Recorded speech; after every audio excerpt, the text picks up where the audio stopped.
We've discussed the C string, now we want to discuss the C++ with the stdstring class. The C++ string is a class that manages a C string, so it encapsulates the C string and then also common functionality that we can use to operate on that C string. So it has a rich set of member functions and overloaded operators for concatenation and more. So the addition operator, the plus operator, is overloaded for concatenation. We can test for equality.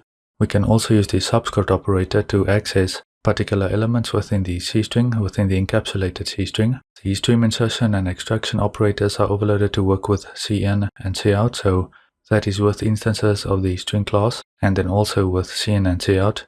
The size of these strings are dynamically allocated, so we can assign a larger size string after initialization, and we're not concerned with the size of the managed C strings as we were when using C strings directly, since again this is abstracted away, this is taken care of by the string class. It is safer to use than C strings directly, and can be converted to C strings if necessary.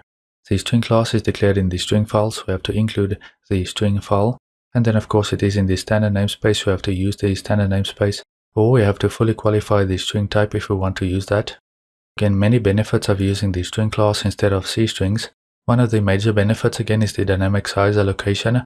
With C strings we have to be concerned with the size of the C strings and that we do not go and assign something that would not fit in the C string, whereas with the C++ string we can assign it and it will go and allocate a larger C string if necessary to accommodate our C string, that is whatever string we assign to it.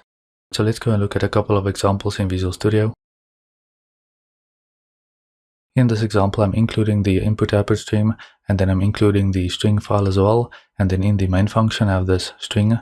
I call this instance s1, and then I initialize it to hello human by using the list initialization, and I'll just pass in that C string literal, and then I can print that out. So I pass in s1 here in the console output stream. The stream insertion operator is overloaded to work with those strings. I can build and run, so we get hello human printed out. Now since this is a class, we have multiple constructors. Control C spacebar, you can see we have a bunch of constructors. So what I'll do is, let's say string 2, I can go and I can specify how many characters of this string literal I want to use to initialize this second string instance to. Go and print that out, string 2, and now we only get hello printed out. So it's only going to store the first 5 characters.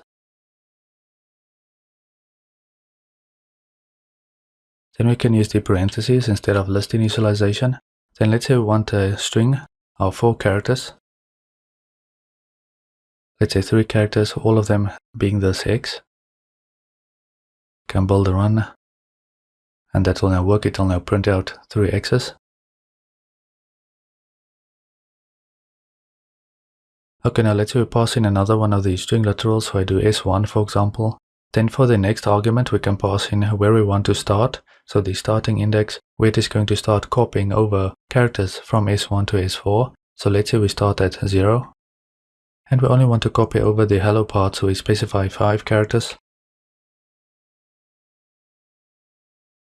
And that is what we get. We get hello, and we can, let's say we start at index 6, and we want to copy over 5 elements. Build a run, and we now copy human instead of hello. And 6 if you want the exclamation as well. Alright. So these are different ways of how we can initialize the string. I'd also like to note that if I do Ctrl K, Ctrl I, the string is a specialization of something called the basic string. Just out of interest, you don't really need to be concerned with that. I just wanted to mention it. You can see using stdstring is equal to std basic string and so on. I just wanted to mention that in case you come across that in the documentation. Now what's really useful with this is, let's say we go and we can do something like this. We can do s5, string 5 is equal to string 1. If we print out s5, string 5 we get hello human again. Now of course previously with C strings we had to do a copy function. With this we don't have to, because we have the overloaded assignment operator to assign those. That is going to take care of the copying for us. It is abstracted away, whereas programmers don't have to worry about it. It reads easy and works as we would expect. We don't have to go and use a special function to copy over the string. One more thing that I'd like to show you is, let's say I go and create another another string, call that string 6 maybe. So I initialize string 6 by passing in this bob here for the constructor, for the construction here. Of course you can use the parentheses, I'm just using the list initialization again. But notice on the next line I assign string 1 to string 6. And I want to print out string 6 here, not string 1. Now if I build a run, we get hello human. So what is the significance of this? Well, we initialize string 6 to this bob. So it only has those 3 characters, and we probably have a null character as well somewhere. But again, with these strings, we are not concerned with the null terminating character. That is taken care of for us and abstracted away within the string class. But as you can see here, we are assigning string 1, which has this long string, this longer string. We can assign that to string 6 without any issues. Similarly, we can go and use something else. I'll actually just copy that, paste that in here. Again, this string right here is longer than what we had here initially. And of course with C strings that would be a problem. We have to sort of think ahead with C strings and ensure that the C string is going to have enough characters, or enough space to store enough characters for whatever we want to assign to that.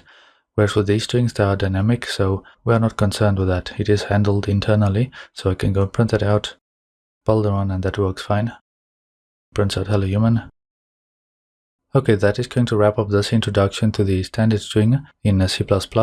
In the upcoming lectures, we'll continue discussing that, concatenation, and some of the other functions that we have.